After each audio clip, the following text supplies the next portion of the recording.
Hi there, welcome to today's devotion, and it's all about Zechariah. Haggai and Zechariah were contemporaries. Haggai was an old man, Zechariah was a young one. The Lord referred to Zechariah in his denunciation of Jerusalem. Ye serpents, ye generation of vipers, how can ye escape the damnation of hell? Upon you shall come all the righteous blood shed upon the earth, from the blood of righteous Abel unto the blood of Zacharias son of Barachias, whom ye slew between the temple and the altar. Matthew 23, verse 33 and 35. Abel was the first martyr of the Old Testament, and the prophet Zechariah was the last.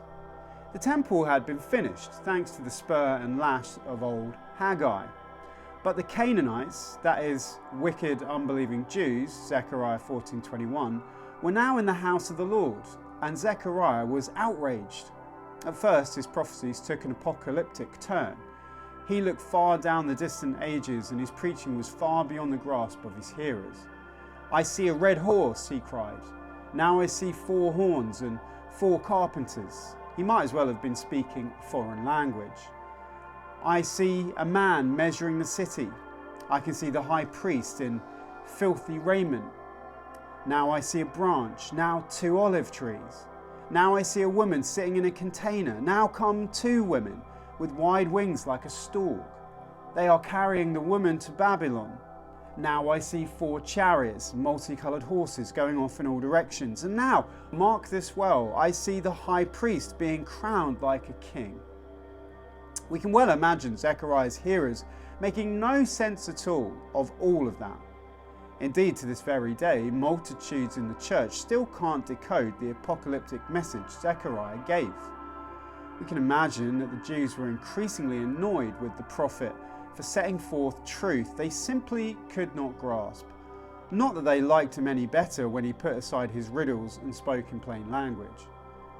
He foretold both the coming Greek and Roman invasions, and both the first and second comings of Christ. He saw Jesus riding in triumph into Jerusalem, on a donkey of all things. He saw the coming of an antichrist. He saw Christ being sold for a handful of silver, and the money being used to buy a potter's field. He saw God's sword awakened, the shepherd smitten, the sheep scattered. Yes, and he saw too the glorious return of Christ, splitting Olivet asunder, and all nations beating a path to his feet. He saw a day when there would be no more unbelievers in the house of the Lord. Then, one morning, Zechariah took his usual walk around the temple. Some Jews saw him coming. "Behold, this dreamer cometh," they said. "Let us kill him and put an end to his sermons and signs." And so they did, accursed Canaanites that they were. Well, they got rid of the prophet, but they couldn't get rid of his book. The Spirit of God saw to it that it was added to the Bible itself, its closing verses anticipating the day when holiness unto the Lord would be engraved on every pot and pan in Jerusalem, and all men would know that holiness is what it's all about.